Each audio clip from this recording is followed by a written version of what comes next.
On this episode of the Denver Bronco Roundup podcast. Man, it's draft day study time, man, and the clock is almost up. We're going to get you all our draft day crushes. We're going to be talking about the possible players that could be traded by the Denver Broncos in this draft, and we're going to have a mock draft as well. Final one, all about to start right about now.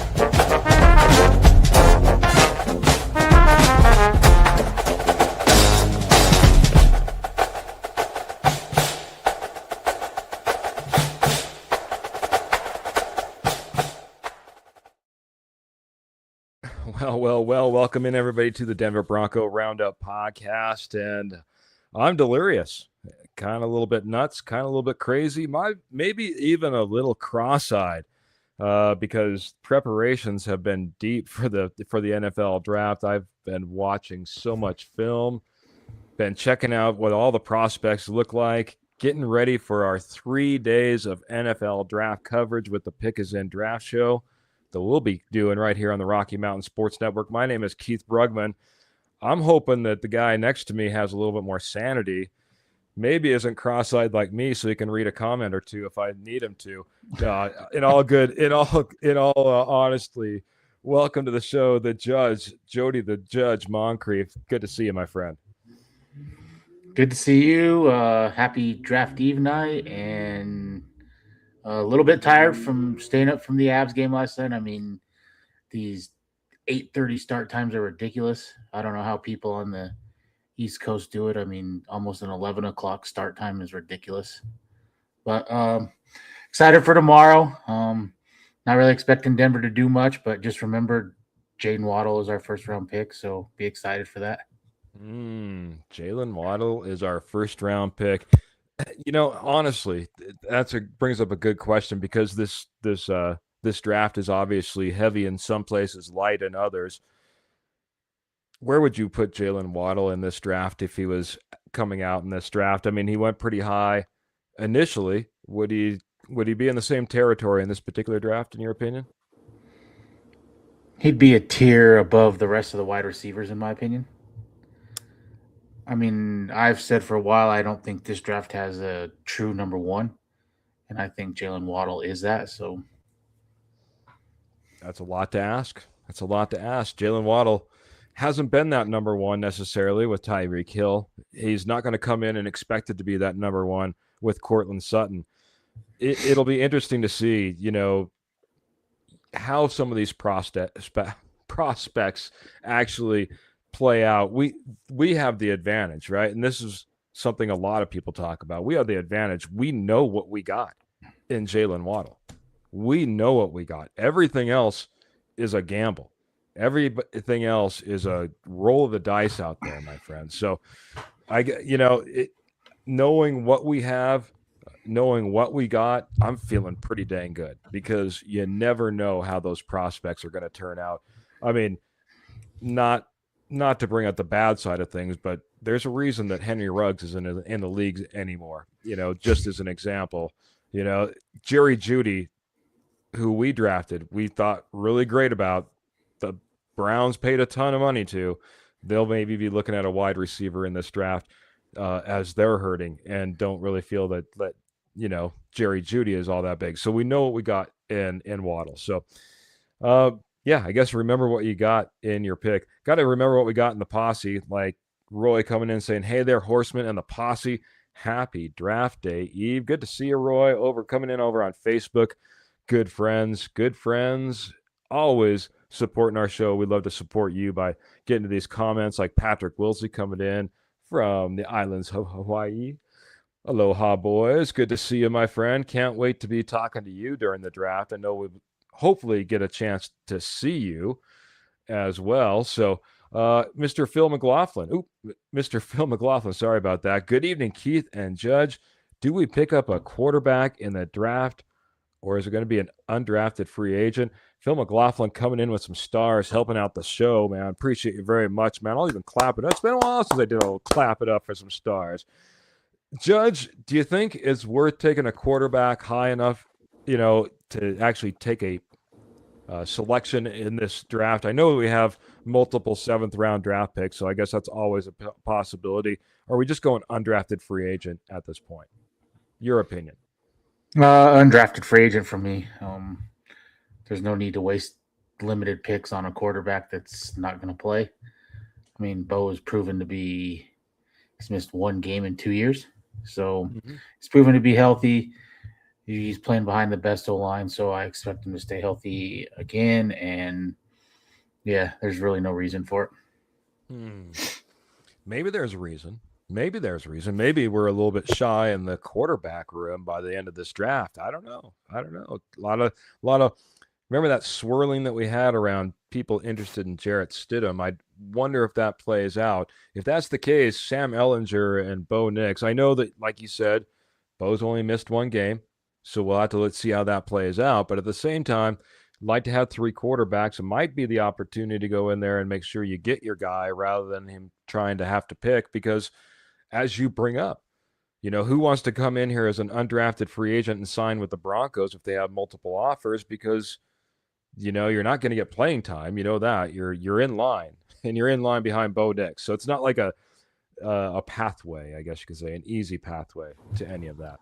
I mean, but look what Sam Ellinger did. I mean, reports are he had multiple offers from the Colts to make their 53, and he turned that down. So true. I think if you know you're not going to be a starter, you're looking at what coach can develop you and possibly take you to the next step. And I think Sean Payton is right up there at the top, along with Davis Webb. And I mean, look no further than what they've done with Bo Nix.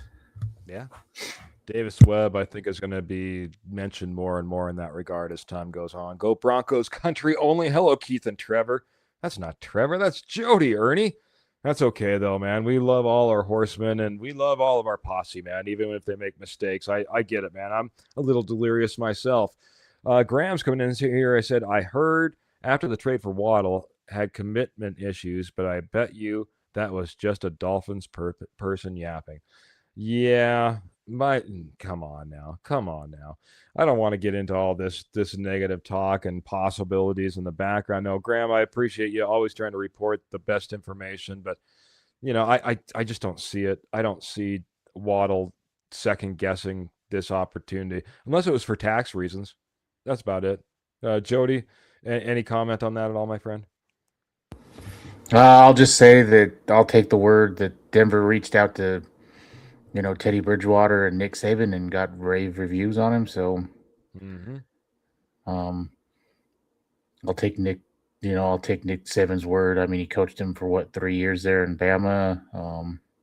He knows what kind of player he is, so what kind of person he is. More importantly, what kind of person he is. Hi, all from Miss Pearl coming in. Miss Pearl from Morgan Trinkets. She says, I have to admit, I have not gotten into this draft like years past. It certainly plays down. It was going to be a little bit played down even if we had our first round draft pick, Jody, because you're at the end of the first round. So you're hoping maybe if things get really exciting, you trade up into the middle of the first round. But at this point, trading your first round pick, getting Jalen Waddle, and now waiting till the potentially all the way to the end of the second round, the 62 pick overall, that is a little bit tougher to get excited about. Also, this draft is not just like loaded with quarterbacks and wide receivers and cornerbacks of elite talent. I don't think that we're necessarily looking at the most elite talent pool that we've seen in an NFL draft. A little bit tougher for you to get excited, like Pearl. Jody, how have you felt about this draft? No, I'm excited. I mean, you got to look at it as we used our first round pick on Jalen Waddle, so that should excite you. I mean, you weren't getting a better wide receiver at 30 than Jalen Waddle, so Hmm. I look at it like that, and I'm anxious to see what they do with their second round pick. To see if they do feel a need at linebacker. See how much faith they really have in RJ Harvey if they go running back. So there's some little things out there that I'm interested to see what happens. Like you said, Hmm. do some of these guys get traded? Which way they're leaning? Yeah, yeah. It is going to be interesting. I'll be honest, I'm pretty psyched up for this draft. Because I'm probably just because all the research that I'm doing, and we kind of divvied out positions. So it's funny when I first got my positions, I was like, oh, quarterback, ooh, running back. You know, I mean, yeah. At first, it's like, man, I don't know how busy I'm going to be in the first round here, boys. I did end up getting offensive tackle though, so that'll certainly get me busy near the end of the first round, in my opinion. By the way, I wanted to start off this, and I totally forgot. Everyone's kind of rolling in here. Kenny and Trevor had this question come up, and I need some votes in the posse here. We'll get rolling through some all of our agenda items really quickly, but this was one of them. If you had to pick a first round draft pick and say who is better, and they're both currently on this roster, who was the better first round pick at this point in their career with the Denver Broncos? Would you go with PS2? Would you go with Bo Nix? And Jody, I'm going to serve this one up to you first. I'll let the posse jump in here. I'll get caught up on some comments as well. I'm probably one of the biggest Bo Nix fans, but I'm gonna go Pat Surtain. I mean, he's already won Defensive Player of the Year. He's been All Pro. He's widely regarded as the best corner in football. So, I mean, and Bo Nix is not there yet. He can get there, but I mean, just if you just go back, whatever that was, 3 4 years ago, how many people wanted Justin Fields over Pat Surtain at the time? They wanted the quarterback, and George Payton stayed true. And I know a lot of people probably didn't like that pick right then, but I mean, they got the best player in that draft. So for me, it's PS2. Hmm. Yeah, I get that, man. Choosing between PS2, Bo Nix, both first round draft picks, both on the Denver Broncos roster. The argument that Trevor made, and Trevor, when he brought this up, he was all about Bo Nix, was the fact that, you're nothing without your franchise quarterback. Um, you know, I originally I said PS2. I was with Keith Stober. I was not talking to myself in the third person. I was with Keith Stober, not Keith Brugman. I was with Graham, PS2 as well. But the more I think about it, the more I think I am going to go to Bo Nix. I think there was more pressure on that pick.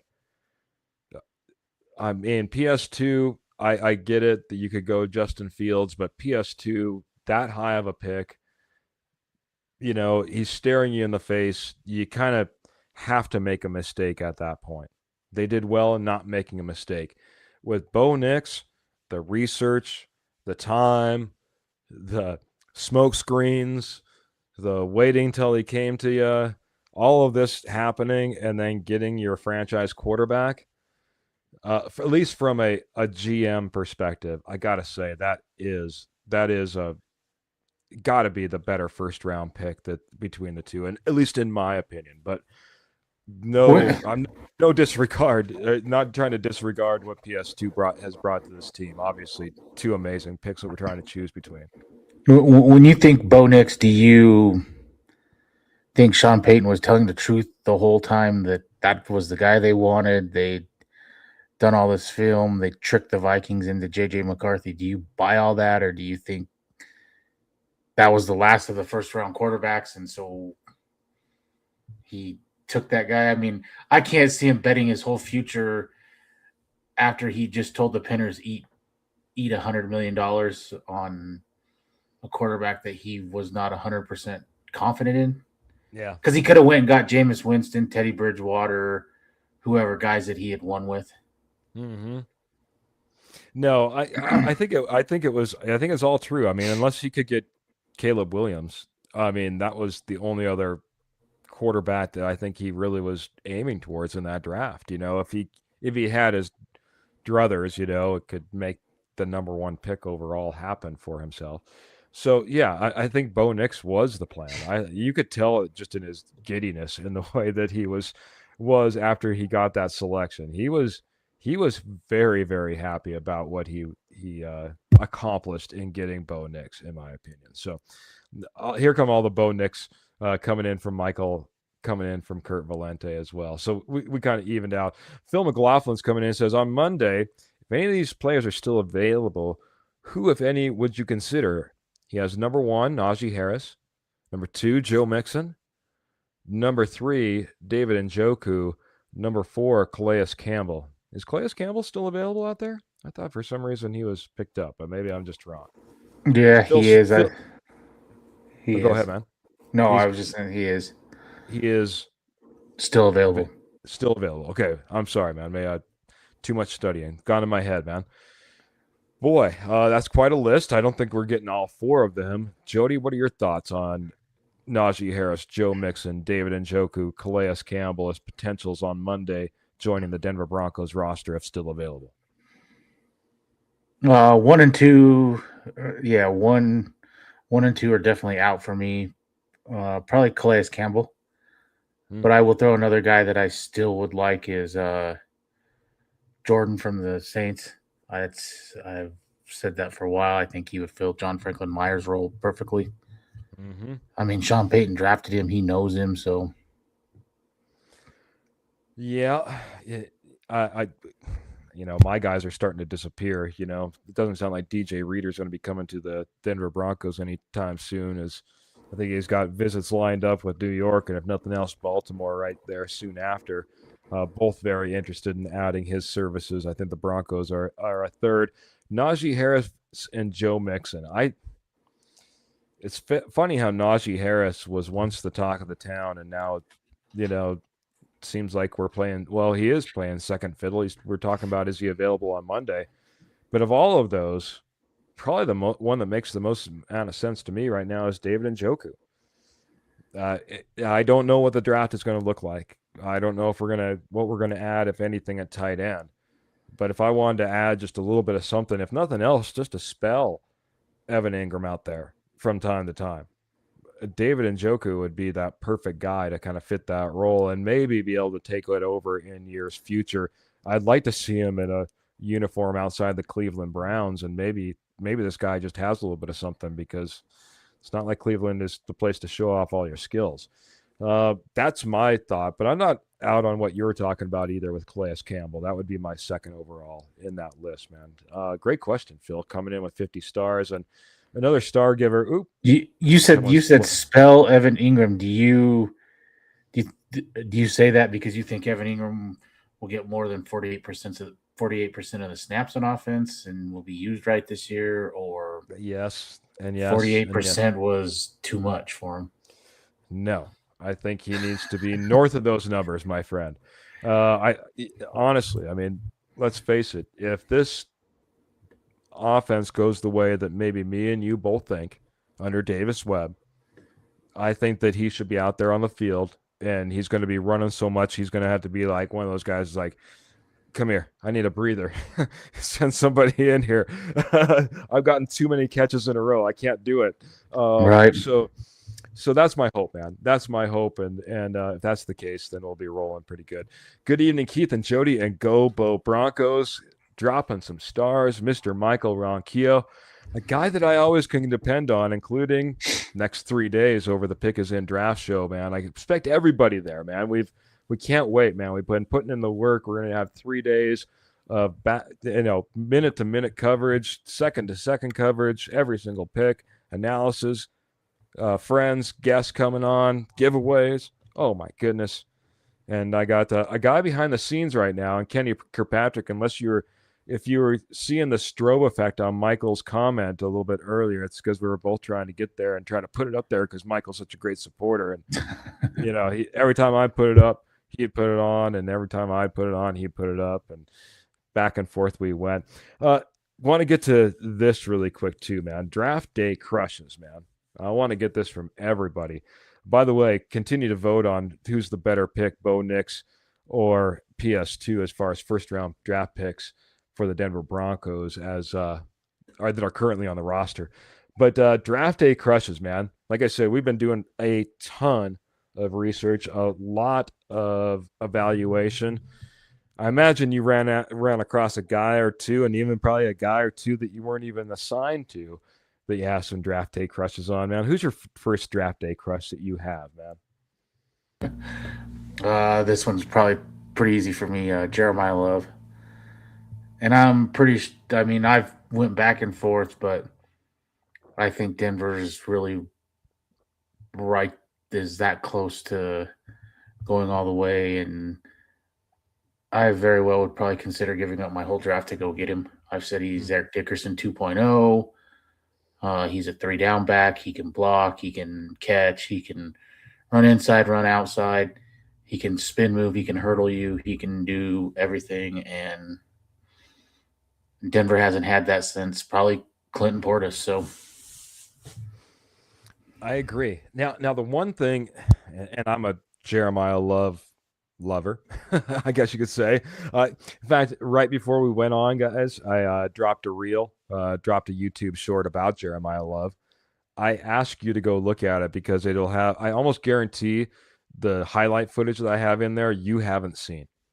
How about that? did you have to dig hard for that? I've seen that reel, but did you have to dig hard for it? Yeah, I did have to dig hard for that, man. There's not a whole lot out there. I had one other clip that I could have maybe put together, but I wanted to get out pretty quick as well. So there's only a couple pieces of footage I could really run across. That being said, man, this is my comp for him, and I like this. I like Eric Dickerson, but Eric Dickerson was this long glider of a runner, especially when he got out in the open. And I heard this comp for Jeremiah Love, and it's a more recent one, and I think it makes a lot of sense. How about Reggie Bush? I mean, I'm the like on the guy, fence with that. I don't really see Reggie Bush as much as you, but the way that he can break it to the outside, the moves that he can make, the hurdling that he does, he's not a bad pass catcher, even though he wasn't asked to do a ton of that. I think that can absolutely be a big piece of his game. Did it more in high school, by the way. the I don't know. hurdling is the one thing that I wish he does it sometimes too much, and until he just gets blown up one time, I don't know that he stops. Yep. Yep. Yeah. I don't know. I like the comp. The only reason, like I said, I don't see the long-legged glider of Eric Dickerson like I see in Jeremiah Love. I mean, If Eric you just Dickerson. watch him, he's an upright runner. Yep. But when he wants to pass block, I mean, he will light you up, Mm-hmm. and he's not afraid to put his face in the hole and hit somebody. And then his hands, he definitely could be a wide receiver if he wants. I mean, he's got incredible hands. I mean, I've watched him for the last 2 years. I just think that he's probably the best back that's came out in probably the last 10 years, probably. So I agree. I mean, I'm not putting up any comps for Reggie Bush because I think he's a nobody. I think that this guy is going to be explosive, and I know that me and we were before we went on air. Before we went on air, we were talking with Kenny Kirkpatrick, and we were joking around. Skip Bayless stole my idea. If any of you guys have been watching, I said trade the 10 and the 5, get to number 3, take Jeremiah Love. I mean, if you think you have the guy in your quarterback in Jackson Dart, you think you have the guy in a wide receiver in Malik Neighbors, and now you have the guy with Jeremiah Love, you have what the Dallas Cowboys had to begin with, right? The triplets, right? So, And you I have mean, the guy probably in their tight end room now, Isaiah Likely. yeah, I mean, and you can continue to add pieces and parts. I love it. I would not pass that. I only think there's a few truly elite guys in this draft, man. I want to talk about a guy who's a draft crush I'll though. tell you what else is wild before you say that is Yeah. oh, go ahead. I lost my train of thought there. Go ahead for a sec. Oh, yeah, sure, sure. Michael Ronquillo has his draft crush. And I got to ask you this of Michael. Is this your draft day crush because he's potentially there for the Denver Broncos, or is he just your draft day crush? Because I mean, a guy like Sonny Styles, for instance, might be a bigger crush. I'm just saying. But I understand where you're coming with Jacob Rodriguez. He could potentially be available for the Denver Broncos. I think he is way undervalued if he's sitting there at 62.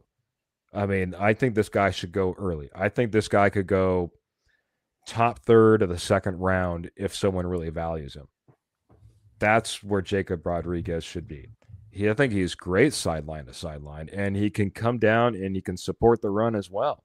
I don't know what else you really ask for, but there's a reason that Michael Ronquillo has a draft day crush for Jacob Rodriguez, and there's a reason that I have a little bit of crush on him too. I wish I've done a little bit more research, but that's not my position group, so I have to take a little bit more look on Jacob Rodriguez. What are your thoughts there, No, the I've judge? I've done some studying on him. He's probably he's probably my number two linebacker. I'm probably the one guy that's not high on Sonny Styles. As high on Mm, Sonny Styles. Styles, and I heard this term a couple weeks ago. He's a combine merchant. I mean, where's Sonny Styles if he didn't just blow it up at the combine? I mean, mm. go pick any random Ohio State game and see how many times you actually hear Sonny Styles' name called and watch for the big play he made. He is he out there and does he make bad plays? No, but show me the elite type of play. And if he didn't blow it up at the combine, where is Sonny Styles? Hmm. Yeah, I think he also has some versatility. He is that guy that I think can play a little bit of hybrid for you as well. That also worries me. We're currently in a situation here with the Denver Broncos where we don't know what to do with the guy and we're trying to move him around all the time. So sometimes it's better just to be slotted into a position. But Sonny Styles is a unique athlete, and he's going to go high, and he has a lot of potential. Now, where he goes, how he's used, man, that plays overall into who his overall success in the NFL. That's the word I'm looking for. You know what he reminds? He reminds me of a rich man's Drew Sanders. He can play the edge a little bit. He can play inside. He doesn't really have a true position. He kind of reminds me of like a poor man's Wesley Woodyard from back in the Mm. day in Denver. Yeah, I like the Woodyard, but I was alluding to the Drew Sanders role as you were kind of caught up on maybe and picked up on and put out there for everybody. Um, I had Glenn Ashley's up here, man. Glenn Ashley is the guy who has a crush on every girl in school. Is the whole His first draft, round? yeah, he likes Galladay and Styles and McDonald, Jackson Jr., cornerback Delane, Washington, McNeil Warren, Bud Clark, Oscar Delp and Claire, Pregnon, Barber, Tate, Hurst, Love, Bailey, Mason Tom. You got a list, my friend. My goodness. Um, let's go here, man. He has a few of them listed in here. Do you have any crushes on? I'm gonna actually back this up a little bit. Has your crush worn off on Kenyon Sadiq like it has for many? And do you have a tight end crush in this draft? I never really had one because I think I said this a while back. There is no Brock Bowers. There is no Tyler Warren. There's no Coaston Levelin in this draft. Mm, And just because you are the best tight end in this draft. Don't compare them. Don't compare Sadiq to those guys. He's not those guys. I'm not saying he can't be a good tight end, but he is not one of those just because he's the best tight end in this draft. And then I'm probably high. I'm probably, if not as high, higher on Eli Stowers.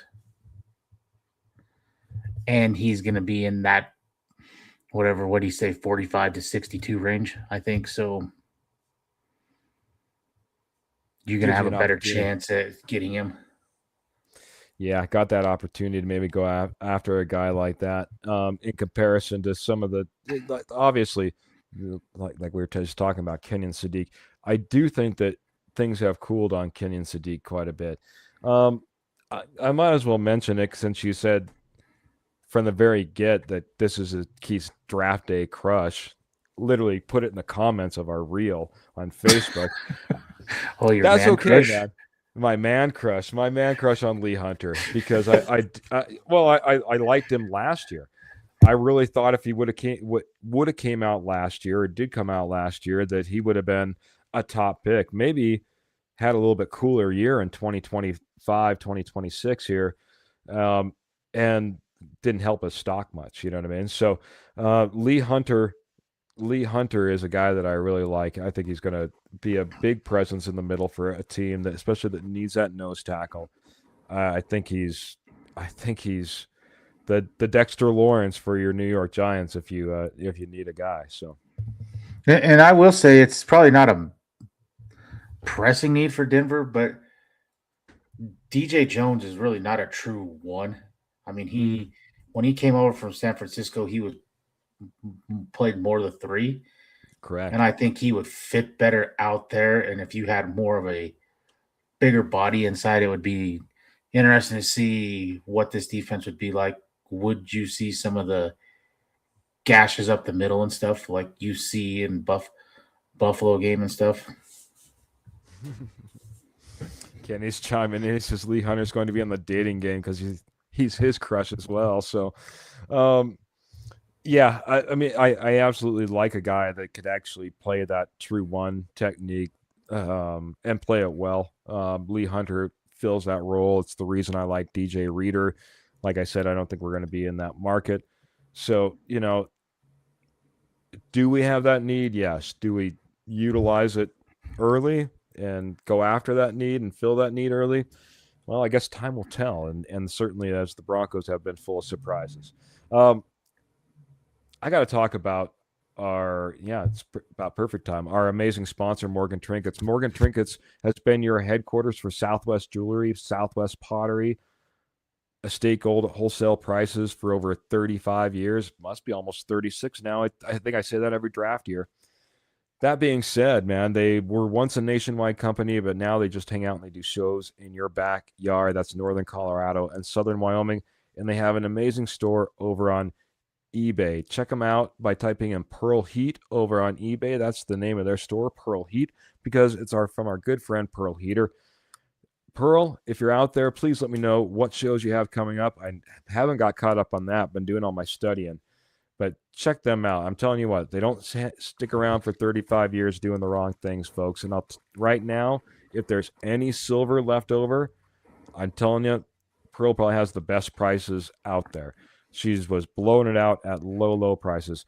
Big love to Miss Pearl and Morgan Trinkets, as Glenn says. Thank you, Morgan Trinkets. Thank you, Pearl Heater. And like I said, I'll get those updated dates of where they'll be at doing the shows for everybody as well. They've been working on some new shopping opportunities for you guys as well. And so appreciate you guys hanging out and waiting on Pearl until she gets that all set up. Can I ask a question real quick? Yeah.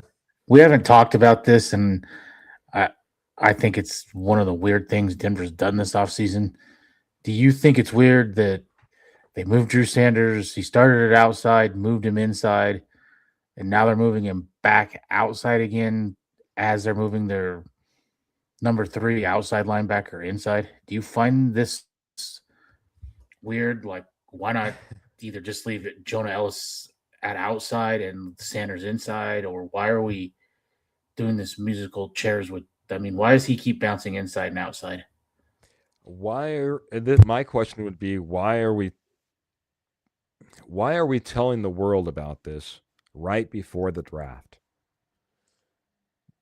I think it's just more smoke and mirrors. On Drew Sanders. Yeah, I think it's just an opportunity to say, "Oh, I think we're good at this position," or "We're moving guys around," or whatever it happens to be. I think it's just I don't even understand why you'd be talking about it at this point. You don't even know what your roster is going to look like. Why would you know if you're going to be moving him, especially if all of a sudden you get an amazing edge rusher? Well, now what are you doing with Drew Sanders? I guess we're moving it back inside because we did well in the draft, because we got a great outside linebacker who can come off the edge. I don't understand it. I don't get it. It's the only thing that makes sense to me. I I I try to make it make sense. I think two things. Why would you make these decisions now? Why? That I don't know, but I think the Ellis decision, I think, was kind of forced when what Q Robinson did in the playoffs. I think they made a decision that Q Robinson needs to see the field more, and that was really the only way he was going to see it. Fine, but I'd also like to know: do you think when Drake May ran for that first down and it was right on Ellis that played a role in this, or not really? Oh, I think you can't do it on one play. You know what I mean? It's an overall situation. I mean, they all pile up, but yeah, I don't think so. I can't put it on one play, but I see where you're coming from, man. I mean, it's And then, do you think there big moments. What do you expect from Ellis? Do you think he's going to make this transition and it's going to be smooth and he can be a decent inside linebacker like Baron Browning, or this isn't going to work very well? I would go to the latter.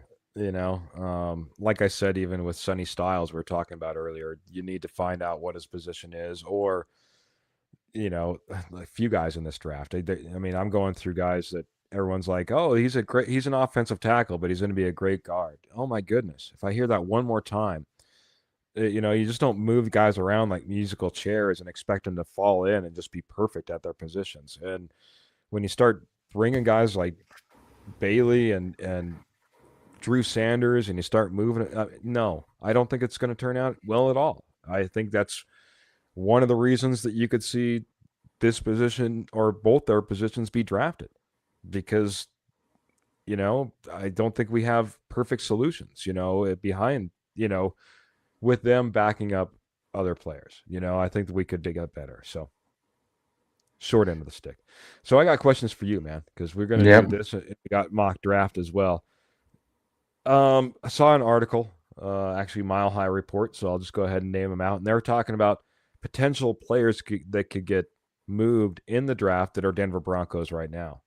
And we can even just do this rapid fire, man, because I would like to get to this mock draft, keep this under an hour, and continue all my additional research that I need to compile before the draft starts tomorrow, and we get all set for the Pick Is In draft show. Again, continuous coverage every single pick, all 3 days.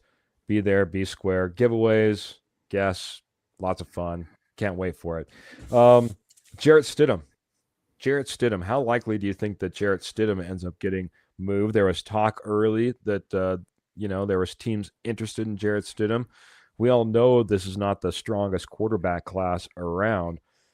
Do you see the potential of someone, giving up some assets in order to acquire Jarrett Stidham? No, because I think you got the taste of the AFC title game in your mouth. That's the last time you've seen him play. And then he's making top of the line backup, top of the line money for a backup quarterback. And that, along with the last game you've seen him play, I don't think teams are going to be very excited for that. All right, I'm going to keep this going, man. I'm just going to do rapid fire on you. By the way, I don't think that Jarrett Stidham gets moved, but I could see him getting moved maybe after the draft, potentially, not during the I don't think he gets moved, but I think he could get moved from 2 to 3. I think that's a legit. I think that's going to be a legit competition. Why he's committed to saying that he's number 2 for the last 2 years, and This year he was not. Could see the Stidham shuffle as he shuffles himself down into the third spot, according to Jody here. I'll put these two in the same category just to kind of keep this, because even Graham's laughing on me trying to keep staying under an hour with our mock draft as well. With Jalen Waddle being added, I was a big proponent of one of these names as a potential move. I don't know if I'm as sure with the other one. Could Troy Franklin and or Marvin Mims be moved during this draft because of the additions that we already have in with Jalen Waddle and the depth that we have in the wide receiver room to begin with? Give me your thoughts on those two. I hope not. Even if Marvin Mims continues not to play that much at wide receiver, he's still an all-pro returner, and at some point that can be your game changer when your offense isn't on or your defense isn't on. So, and then Franklin, as much as I've bagged on him for the drops and stuff, I've also said of all the wide receivers in that room, he is the one guy, if he can take that next step, that is the one you want to take that next step because of his size and speed. Yeah. I mean, Troy Franklin's the guy that I want to keep, but Marvin Mims seems like the guy that could potentially be moved on from. Here's a guy that, from a wide receiver standpoint, is definitely, I feel like, doubled up with what Jalen Waddle brings to the table. And yeah, you might be missing out on a all-pro returner, but at the same time, that's probably one of the biggest values you have if you end up moving him right now as well, because it hasn't been necessarily the wide receiver he's been on the field. I think you get some good return for a Marvin Mims. I'm not going to put it a high chance, but I'd put it slightly over 50-50. I'll say Nope. that. I think if the right call comes in, I think that there's the potential there. What I'd like to see is if you've deemed Waddle as your 1A or one, I'd like to see Mims, Bryant, and Franklin battle, get whoever wins that battle and gets the playing time. That's why I'd like to see all three here, because if one of those guys can take that next step, like we've talked, then you can possibly think about moving on from Sutton's massive deal, and you've got you're paying big money to one wide receiver, and you got 2 to 3 on the really cheap still. Yep. There'll have to be decisions to be made here in the near future when it comes to these players, but this is the big one, man. This is the big one. I think the one that could get the most attention. Jaquan McMillan or Riley Moss. We know that we have a loaded cornerback room, and heck, who knows? Maybe the Broncos take another one, just depending upon how this draft goes. We even have Chris Abrams-Drain sitting in the wings and has been brought back year after year because, quite honestly, he's respected for the type of game he has, and not just on special teams.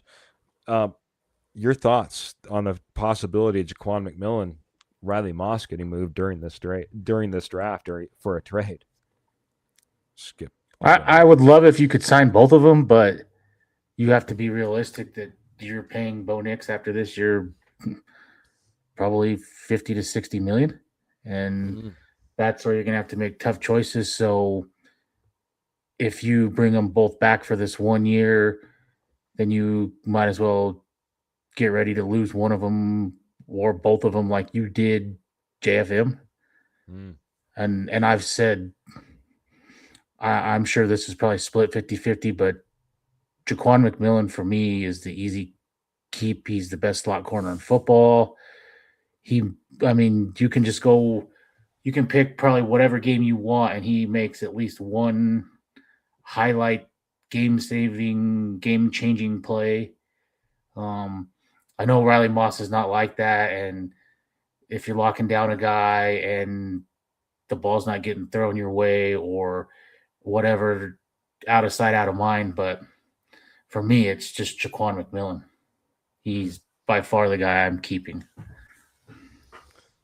Yeah, I mean, he certainly stood up to the pressure, man. Brought it on last training camp, carried it all throughout last year, was probably the surprise player of the year. I don't think anybody expected him to come on like he did and lock it down like he did, including the Denver Broncos. I think that's the reason you brought Jade Barron in here.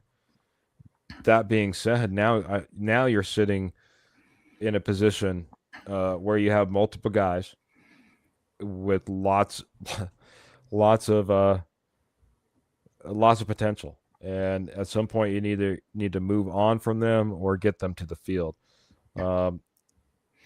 And I will say, McMillan over Moss.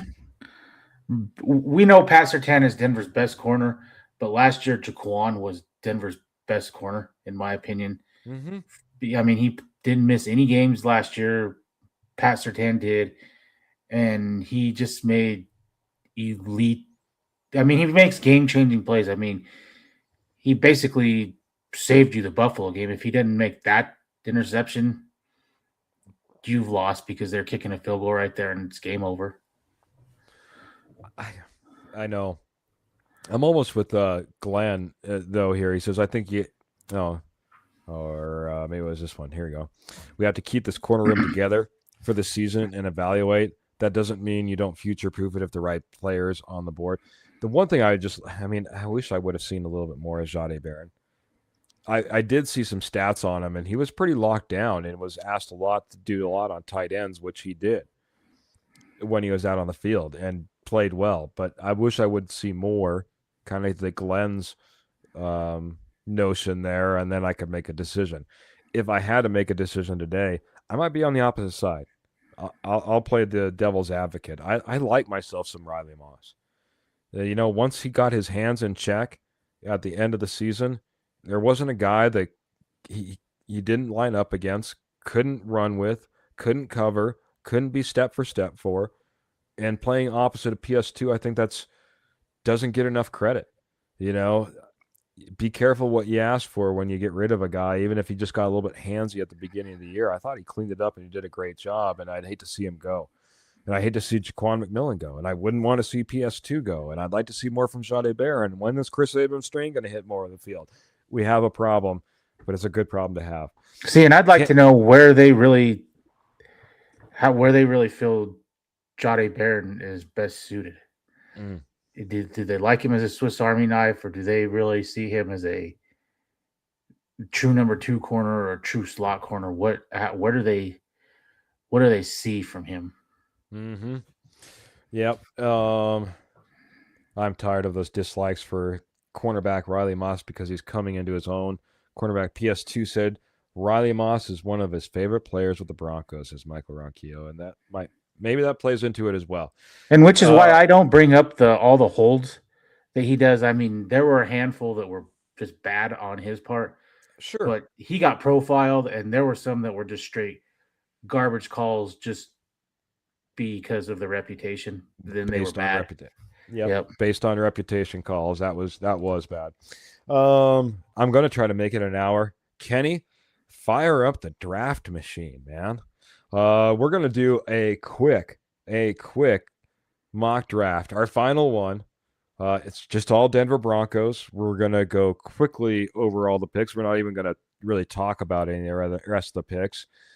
We're going to go straight to basically 62. We're going all 7 rounds.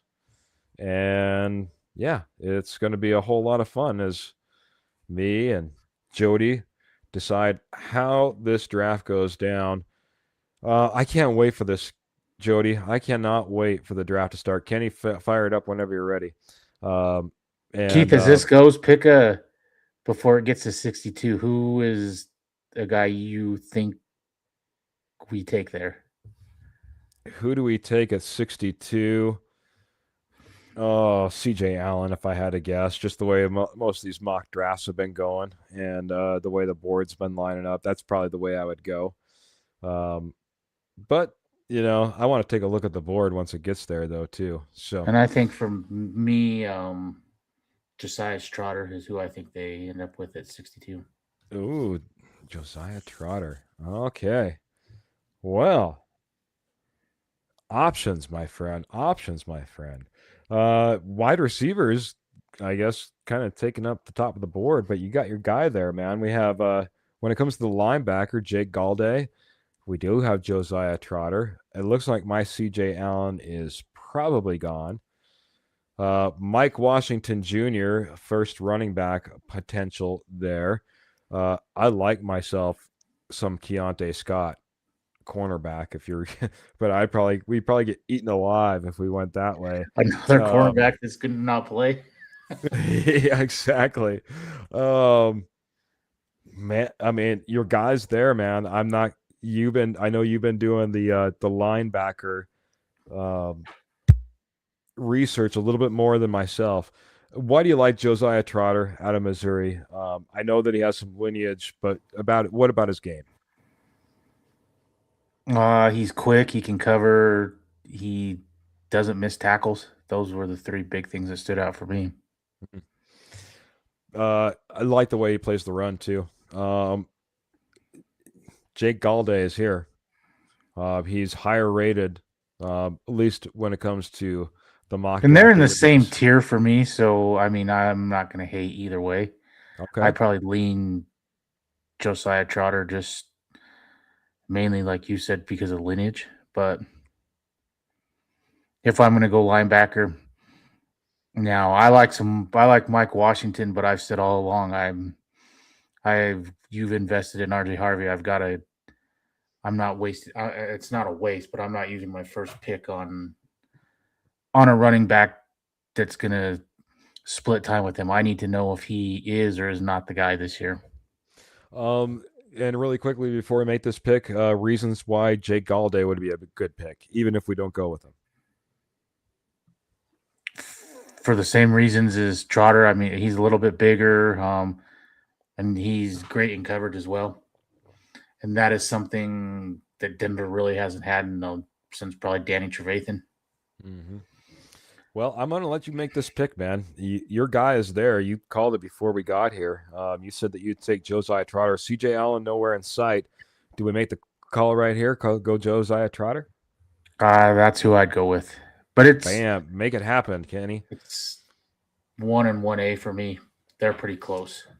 Yeah, I like myself some Jake Galday as well. I told the posse that I would go out there. I'd do more research. I did take a good look at Jake Galday. I like what he brings to the table. I think that Josiah Trotter is a little bit better in the run game. I think Jake Galday is a little bit better in the passing game. Just my instant opinion though. So, boy, here we are, man. I got a quick question. You keep hearing George Payton say moving up to round 2 is very possible. Mm-hmm. Do you think we move up, or do you think in the end Denver stays pat at 62? I think it's going to depend upon how that board falls. But if I had to, if I had to put some money on it, I'm going to say that we do move up. I don't think it's going to be major. I mean, it might be within 8 spots of where we're at, but I think if a guy falls into the range that we just don't want to see get passed over or taken before us and we not have the opportunity to get, I could see us moving up 3, 5, 8 spots in order to make that happen. Nothing big, but we can make it happen for the right guy. I think we do. How about you, man? Yeah, I think for the right guy, I think they've got a handful. I think Jake Rodriguez is one at linebacker. I think they're looking defensive line as well. I kind of want to say Caleb Banks, but I've seen him as high as top 10, and then I see him down in the 60s and 70s. So I don't know what to make of Caleb Banks. Yeah. I think Eli Stowers, if he drops into that late 40s or something, I think he's in play. Mm-hmm. I mean, what'd they say? There was like 7 guys that were in play. 6 guys. I'm sure there's a running 45 back. to 75. They're looking to move up or move back. I mean, I think Jadarian Price is probably in that range, and I think it's more so like we've talked about because if Marvin Mims is on the trade block, he can slide right in and return. Yep. So you can kind of fill two holes with one guy. Agreed. Looking at this pick at 108 though right now, and some opportunities here, my friend. Uh, First one that really picks out or jumps out in my mind, a Sam Roush, tight end, uh, potential tight end to add to this group. Out of Stanford, obviously a little bit more of a blocking style type of tight end, which you know Denver kind of loves. The other one that Kenny, you can go ahead and minimize that. The other one for me that jumps out for you is Emmett Johnson, though here too, right there in range. I know that I think Well, that's Trevor's guy. that's Trevor's guy. Sorry, I keep getting you all messed up with all this. Emmett Johnson, running back there. I know that you're not high on a running back. Any names that kind of jump out or we want to take a look at right here as well? Cornerbacks seem to be the place, and then Darnell Jackson Jr., defensive lineman. I believe actually that was one of the draft crushes from Glenn that he had many of. I would actually be okay with him. I mean, he's big, and I think he can play a true one, which is what I would like to see Denver get, because I mean the rotation of Jones and Roach and Awazarike, they're more threes, Mm-hmm. and I would like to see them get time out at the three instead of all having to sub in at the one. I looking at wide receivers, I do like Dion Burks there. I do like Jacoby Lane as well. I think Jacoby Lane is a little bit underrated, especially coming out of USC out of recent years. I can't see them necessarily adding that wide receiver right now either. So I'd probably be in agreement with you, man. Let's go add the big guy. Let's go Darnell Jackson Jr. in this particular draft. I'm letting you kind of take the reins on this one too, but That would be the one position that I really hope Denver doesn't draft, is wide receiver. I don't need. I mean, you're 7 deep there if little Jordan Humphreys doesn't move, and we all know what Sean Payton thinks of him. So mm-hmm. Kenny, if you can just look at tight ends and see who else is there. I like Sam Roush here, but I want to make sure that they don't have somebody else rated way outside. Jack Hendricks is good. I think they brought in. I think they brought in the tight end from Texas A&M. I think they brought in the tight end from Michigan. Mm, there you go, Marlon Klein. Um, Boy, I'm really tempted to take Sam Roush though here out of Stanford. I like Sam Roush, and it would add to that. Is there any position that you'd like to take a look at, man? We've taken a linebacker. We just took that defensive lineman as of right now. We could obviously look at some safeties if you really wanted to. Might be our last Safety opportunity. might be, because that is the one position that is like linebacker for me. Yeah, and we also know that it's going to have that potential of kind of potential to fall off here if we don't grab one as soon as we can. Genesis Smith being the big one, coming out of Auburn or Arizona, I believe. Arizona. They brought in, or they met with Spears Jennings out of Oklahoma. Mm-hmm. I think you could get him in the next round. Yeah, That's one of the dark horses that I've done a little work on. So nice. I like that. If they feel that they like him a lot, I think you could get him in the next round. So Probably pass on that. I mean, Emmett Johnson's there, Roush is there. You could look in. At some point, I think they need to address the interior line. I'll be honest, and I'm not big on taking the position, but I sure, from a pure athlete standpoint, from a pure talent standpoint, I do like Emmett Johnson probably more than I like Sam Roush. I hate to say. And you could take him. I'm fine with that. I mean, let's go that route, man. Let's get a little more competition in that running back room. Makes Trevor happy and gets us moving along, even though we're running a little bit overtime here. So far, man, addressing the needs, and not moving around in this draft. You have some limited potential. Addressing that defensive line, getting the linebacker, getting some additional running back. I think that honestly, Emmett is moving up draft boards at this point, which to get him as late as we did, I feel pretty good about. So, all right, man, here we are, all the way at the number 170 pick, man. the funny thing is Jude Bowery is one offensive tackle I did a little bit of work on and liked a lot. Nick Singleton, another running back. Not that we need to add any more. And now I kind of wish I would have kept my pick because Katron Allen's sitting there staring me on the face, and I kind of really like some Katron Allen as well. Is Spears Jennings still there? I like him as Cornerback Kenny, safety. if you don't mind, or Safety. safety. I'm sorry. And then at some point, I think you got to address the interior O line as well. I agree. So you do have Robert Spears Jennings sitting there. I You mean, probably kind could get him in the next round. So I don't know what's at interior O line. And the reason I say that is who who do you play at guard if Powers or somebody gets hurt? Is everyone okay just playing Alex Pacheski there again, or are you comfortable with Nick Gargilo moving there or Forsyth moving out? Keegan Trost, uh, Parker Brailsford, and what's that?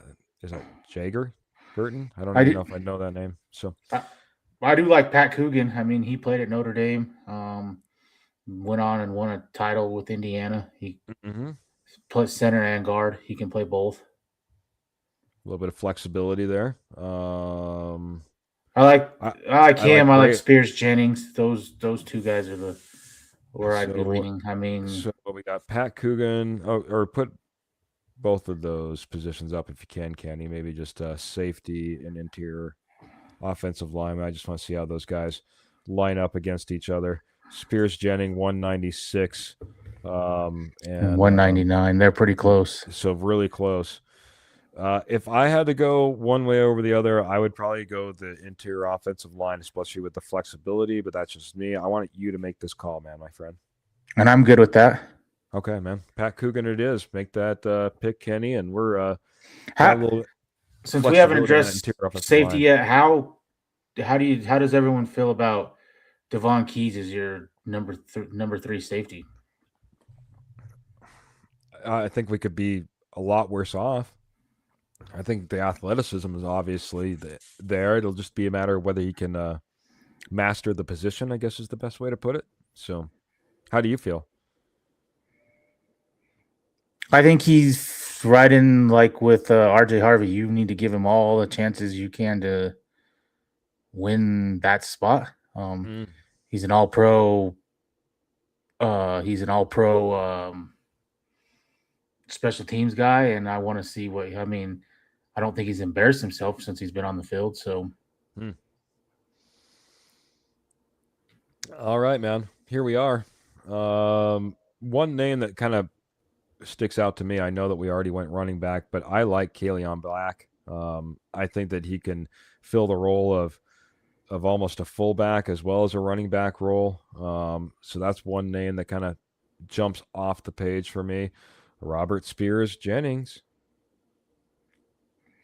that's probably where I would. That's your pick right there, That's man. That's probably the where I guy would you lean. wanted. Yeah, you got to take him right here. What else is at safety? Kenny's gonna did it in the nick of time. Bishop Fitzgerald, Yeah, I Dalton think Johnson. that's where I would lean is Spears Jennings. Let's go ahead and make that pick, my friend. Get 3 7th-round picks, so not going to be long. We're going to be right back on the clock. Kaleon Black And has low an like this now, I don't even care if you double dip at running back yeah, because I've exactly. kind of made my mind up that I don't really care who it is at this point if he's unknown. I really don't want Tyler Burdett as your number three. Mm-hmm. Well, I'm not going to double up on him because I'm going to see if there's one last guy there at the very end. I'm going to let you make this pick, and I want to make the very last one. It's been a guy I've had my true draft crush on, and I'll realize my man draft crush, as you said. I'll bring it to the forefront after you make this pick. So you have the board, my friend. If there's any particular way, if you need any help, just let me know. But I'll let you take it if you like. I guess let's see what tight end has. See if there's any sleepers still hanging around. Uh, Daquan Wright, if you want that guy that absolutely just runs guys over in that blocking role, that's your guy right there, man. Look at the stats on that guy, man. 6'4", 246. Big guy. Uh,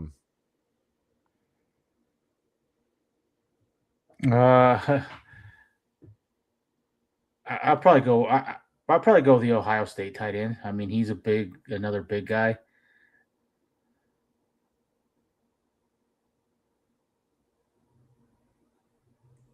All right.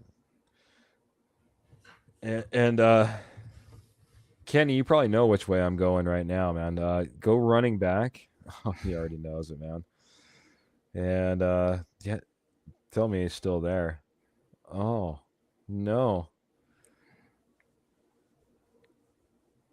See if he falls into that one. He's tight end category for some reason.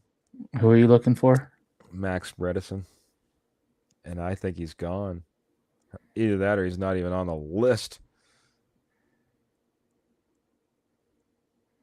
Jaguars 233. Oh, look at that. My draft crush is gone. I probably talked about him too much. All positions. I said I'd make this pick. I'll make a pick one way or the other. But my draft crush is gone. Fullback out of Michigan. I just love him. Love him. Could do a little bit of tight end though. He hasn't done a whole lot to this point. The one guy I'm going to go after, and maybe Kenny's going to hate me for it because he's a Miami fan, but I'll go ahead and I'm going to add George Grubbs Jr., edge rusher, to this mix. Would you consider another corner if you do trade Moss or McMillan? Sure, I'd consider it, but I think at this point, I think most of your good corners are gone, and that probably would have happened a lot earlier. I'll just go ahead and go George Grubbs. And there it is, man. See how we did. Kenny's going to line us up here. Obviously, no trades made, so that's is what it is. But Josiah Trotter, Darnell Jackson Jr., Emmett Johnson, Pat Coogan, Robert Spears Jennings. I can barely even read the screen, so. I mean, I think you could get three. And George Grubbs Jr., so. You could have 2 to 3 starters out of there. I think Josiah Trotter. Mm-hmm. I think Emmett Johnson could eventually be a starter, and I think Pat Coogan, especially if you move on from, I can't think of our left guard. Drawing a blank. Right guard, Miners, left guard, Ben Powers. Ben Powers. If you move on from Ben Powers after this year, yeah, I think you could get 3 starters out of that. So, fun, man, fun. It'll be interesting to see what happens tomorrow. Facebook stars for Michael. Thank you. I took myself and oh yeah, man, let's clap it up, man. There we go. Everything froze for a second. I'm like, oh no, I just messed up everything. No, thank you, Michael, for the Facebook stars, man. If we missed a comment, we apologize. I went to the big screen. I didn't do as many comments there on the second half when we were doing the mock draft, man. So safety Bud Clark from TCU, yeah.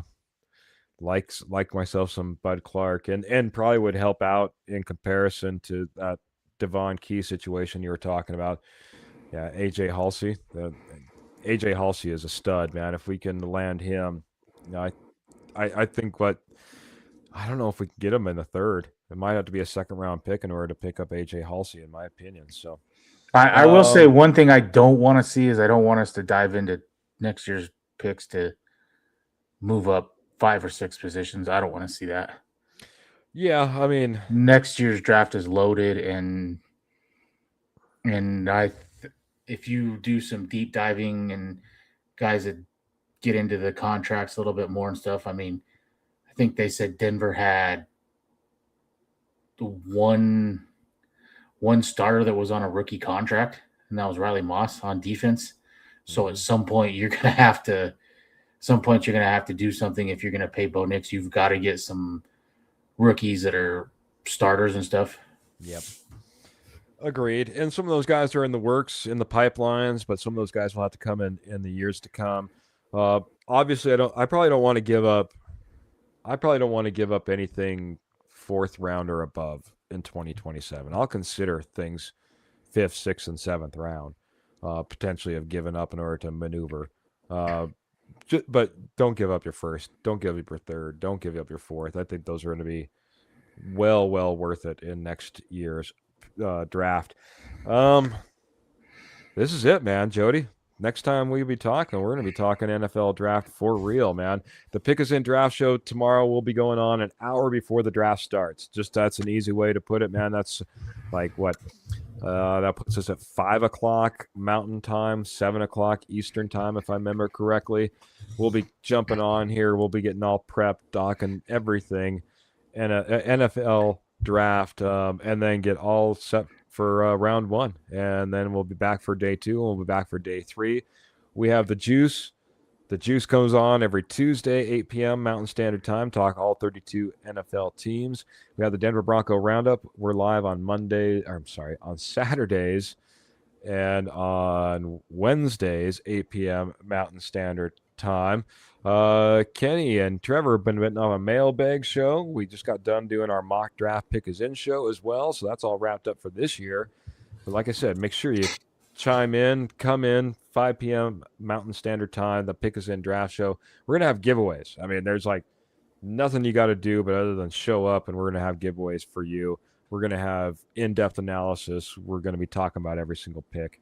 It's going to be a great time. We love it every single year. Some final thoughts before we get out of here. What you got for me, Jody, before we run? Don't be bummed that Denver doesn't have a pick tomorrow, and they probably won't pick tomorrow. When they call number 30, just remember Jalen Waddle. There you go. So be excited about that. And then watch and see if Akib's comments come true that Denver has another big deal in the works. I think if you don't see it tomorrow night to move higher up into the second round, you'll see it at the beginning of day two, if that's where they go. And I've been hearing some buzz rumors. I've been seeing a lot of Sam Laporta, and I've been seeing a lot of Kyle Pitts. Ooh. So maybe that's the next big move. I don't know what it would cost, a 4 and one of your 4s and a 2 or something. Would people do that? So I think there's some intriguing stuff out there. Denver's in a great position. They don't have any must needs on this team, in my opinion. They're rolling it back with last year, and they've made the decision that it was personnel and some different things, and they've done stuff internally to fix that, and I'm excited to see that. So yeah, it is going to be exciting, man. It is going to be exciting. Aqib Talib, if you're out there, man, hit me up. Promise, won't tell a word. If you got the inside info, it's just between me and you. I promise. No, fantastic show, man. Can't wait for tomorrow. But all this prep, all these mock drafts, all this talking about potential trades and draft crushes and everything that's been leading up, man, it's been fun. Jody, thank you so much, man, for coming on here tonight. Like I said, we're sleep deprived. We're trying to, just absolutely cram in every last minute into what we're going to be doing over the next 3 days. So I appreciate you coming on here and putting together another podcast for our Posse members. To all the Posse members, especially those who gave stars like Michael Ronquillo and Phil McLaughlin, we appreciate you a ton. Ernie Mays and TW and Paul Schaefer and everybody, Pearl Heater, man, it's been a fantastic night talking just to everybody. Sorry I got off the comments a little bit while we're doing the mock draft, but it is what it is. Can't wait to be talking with you all a ton over the next 3 days. But I'll tell you what time it is. It's time for us to get out of here. Guess do some more research on those draft picks before they're all picked up in the next few days. But we're going to get out of here the way we always do. Keep those boots in the stirrups, guns in the holsters, and of course, Denver Broncos right there in your heart. Till next episode, which will be tomorrow. Pick Us In Draft Show. We're out of here. Have a great night, everybody.